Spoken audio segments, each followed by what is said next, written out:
सत्य को आप बादलों के आडंबर से आवरण से ढकने की कोशिश की जा सकती है, कालिक पोतने का प्रयास किया जा सकता है क्या, लेकिन अंततः सत्य उद्घाटित होता है। आज राजस्थान उच्च न्यायालय ने जो झूठ खड़ा करने का षड्यंत्र अपनी राजनीतिक महत्वाकांक्षाओं की पूर्ति के लिए अपने पुत्र की पराजय और राजस्थान की जनता द्वारा लगातार भारतीय जनता पार्टी को विजयी देने के खींच से उपजी मानसिकता के चलते हुए जिस तरह से एक झूठे प्रकरण में मुझे घसीटने की कोशिश की गई थी, आज न्यायालय ने उस पर अपना निर्णय सुनाते हुए उस इन्वेस्टिगेशन को क्वैश कर दिया और साथ साथ में फर्दर इन्वेस्टिगेशन बिना किसी न्यायालय की स्वीकृति के द्वारा न किया जाए, इसको लेकर के आज आदेश सुनाया है।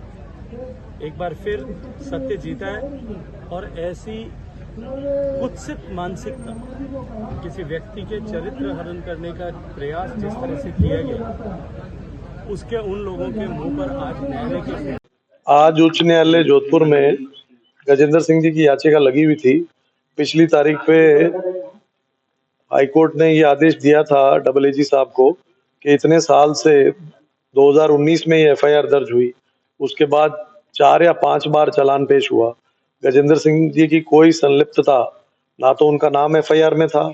ना उन चार्जशीट्स में उनके बारे में कुछ लिखा गया, उनको कोई ना तो संदिग्ध माना गया ना मुल्जिम माना गया।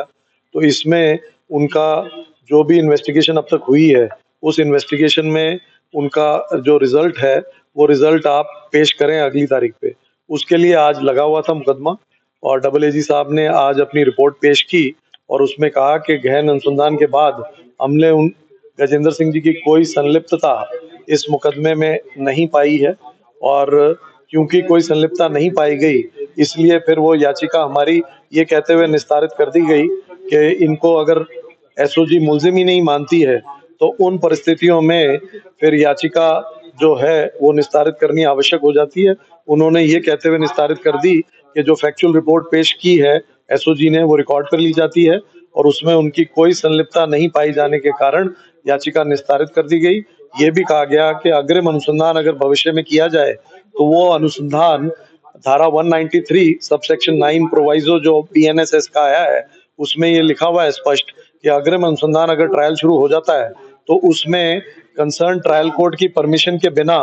वो अग्रिम अनुसंधान नहीं हो सकता। तो अगर भविष्य में कोई अनुसंधान अग्रिम किया भी जाता है तो ट्रायल कोर्ट की परमिशन लेके ही किया जाएगा, अन्यथा नहीं किया जाएगा। ये कहते हुए हमारी जो याचिका है वो निस्तारित कर दी गई और एसओजी ने ये पा लिया कि जहां तक गजेंद्र सिंह जी का सवाल है उनके द्वारा कोई अपराध नहीं किया गया। वो जिन कंपनीज की बात पहले एलिगेशन लगाए जाते थे उन कंपनीज में वो जो ये संजीवनी कोऑपरेटिव सोसाइटी वाला स्कैम हुआ है उसमें उस स्कैम से बहुत पहले ही वो एज अ डायरेक्टर उन कंपनीज से रिटायर कर चुके थे, इसलिए उनकी कोई संलिप्तता नहीं पाई गई और एसओजी के रिपोर्ट के उपरांत ये जो हमारी याचिका है ये कहते हुए निस्तारित कर दी। सर क्या कुछ रहा कोर्ट में?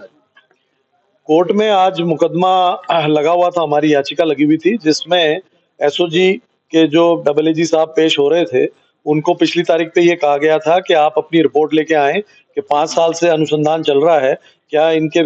गजेंद्र सिंह जी के विरुद्ध कोई अपराध बनना पाया है या नहीं। तो आज की तारीख उसी के लिए नियत थी। आज वो आए, उन्होंने अपनी रिपोर्ट पेश की और उस रिपोर्ट में उन्होंने कहा कि एसओजी ने इतने साल के तफ्तीश में अनुसंधान में इनकी कोई संलिप्तता नहीं पाई है और उन्होंने ये कहते हुए रिपोर्ट जो है कोर्ट को पेश कर दी और हमारी जो याचिका है उस रिपोर्ट की लाइट में निस्तारित कर दी गई, ये कहते हुए कि अगर एसओजी कोई हमें संलिप्त नहीं मानती है तो याचिका जो है वो एक तरह से सारहीन हो जाती है और वो निस्तारित कर दी गई। उस रिपोर्ट में उन्होंने ये भी बतलाया कि जो भी एलिगेशन लगाने की प्रयास किए जा रहे थे उन एलिगेशंस में जो कंपनीज की बात की जा रही थी उससे गजेंद्र सिंह जी ये संजीवनी कोऑपरेटिव सोसाइटी का स्कैम जो 2019 में एफआईआर दर्ज करके इन्होंने दर्ज किया और तफ्तीश शुरू करी, उसमें उस स्कैम में जो स्कैम आया सामने उससे कई वर्ष पूर्व वो निदेशक के पद से बहुत पहले उन कंपनी से रिटायर कर चुके थे, इसलिए उनकी कोई संलिप्तता नहीं है। इस लाइट में उन्होंने हमारी याचिका निस्तारित कर दी और ये भी कहा कि अगर भविष्य में कोई अग्रिम अनुसंधान किया भी जाता है तो बीएनएसएस जो नया कानून आया है उसकी धारा 193 सबसेक्शन 9 के प्रोवाइजो में ये स्पष्ट लिखा हुआ है कि अगर ट्रायल नीचे शुरू हो जाता है दूसरे अभियुक्तों का उसके उस दौरान अगर कोई फर्दर इन्वेस्टिगेशन किया जाता है तो ट्रायल कोर्ट की परमिशन के बिना नहीं किया जा सकता, और अगर ये भविष्य में कोई और अनुसंधान करने का प्रयास भी करते हैं तो इनको ट्रायल कोर्ट की परमिशन लेनी पड़ेगी।